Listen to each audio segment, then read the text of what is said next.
the anger in this country is at boiling point right now. Yes. And we were accused by, at the time, the new Prime Minister, of all being far right. Yes, Meanwhile, exactly. the far left were out on the street calling for Antifa. I say it wrong every time. Yeah. Which one is it? Antifa?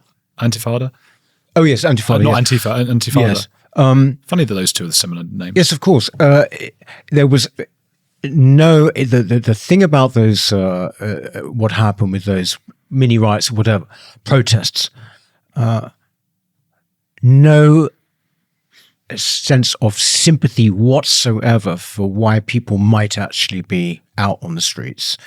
What happens whenever we have a riot in this country, like if you think of 2011 in London and other riots, I mean, going right back in the 1980s, Brixton riots, Toxteth riots, I remember, people condemned the violence, rightly, as we all do. No one's, basically trying to justify that.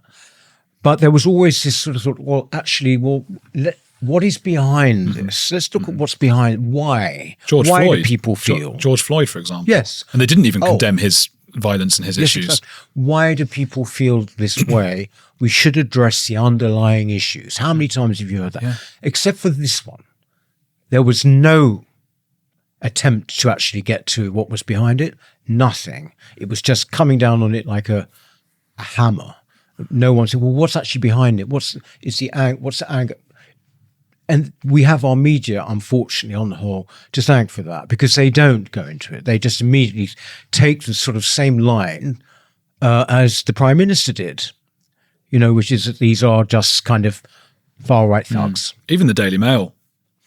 Yes, I think they're all becoming much of a muchness now, Andrew, really. I mean, including the Mail. It's sort of them against us social media influencers. Yes.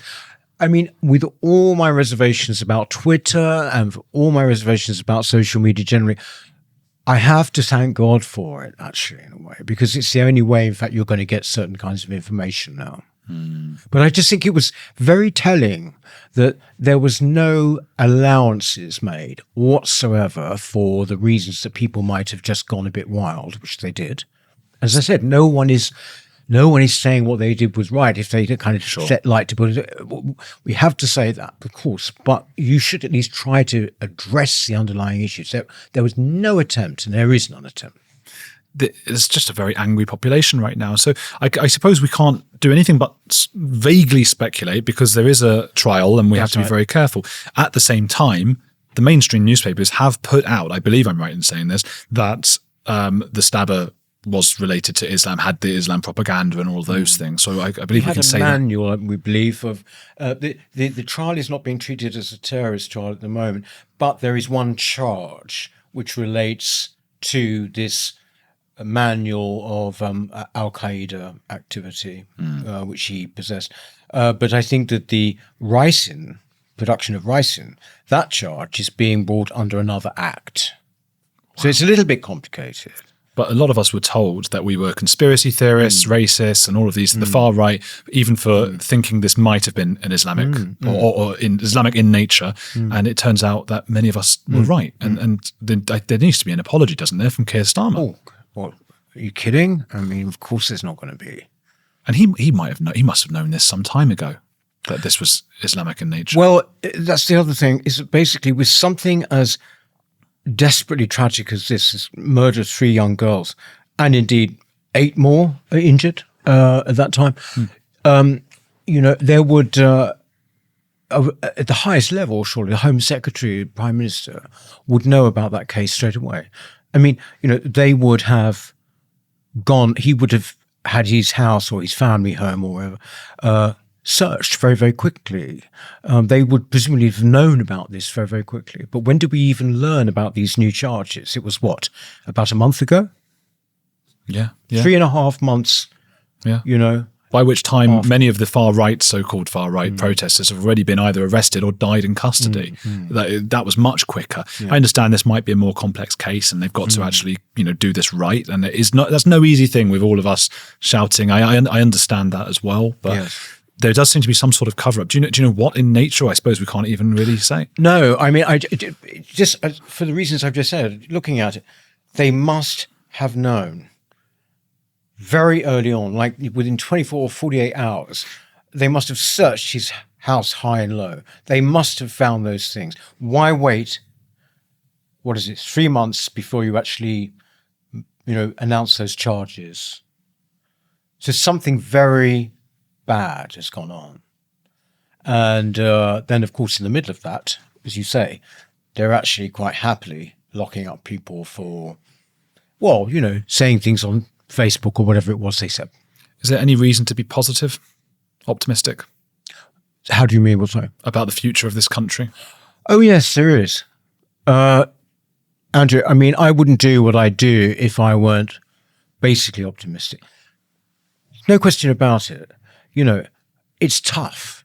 I mean, people are angry and also very sad, actually, at the speed with which their society is changing. You can sort of feel it. It's tangible. I feel it in here. But then something happens. So, for example, you might say, how is that related to us? Well, in an odd way, it is.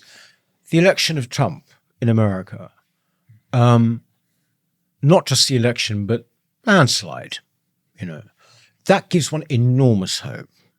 Because just on one level, it's a body blow to the kind of people who have brought these kind of situations in our country about. It's a kind of psychological body blow. And I say that because when Trump originally won, back in 2016 or whatever it was, he could be sort of written off, right? He could be written off as maybe an opportunist or whatever, the usual thing they say. This time, they couldn't write the whole thing off because basically everyone knew what they were getting, and he was, had the most extraordinary vote. So now they've been reduced to insulting not Trump, but the people, right? It's made it very clear.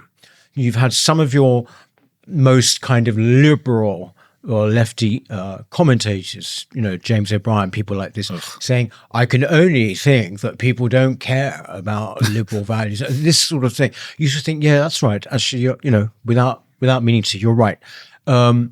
People care, actually, of course they do, about liberal values. But the fact is that you're now reduced to insulting the people who voted for him. But the fact is that if people can get through, in the case of America, a mainstream media which is solidly Democrat, and also Hollywood, as we talked about before, solidly Democrat, talking about this, virtual Nazi, I think they called him, didn't they? Mm-hmm. And they vote for him because they see, that he's actually going to stand up for the things that they care about. That gives me enormous hope for this country too.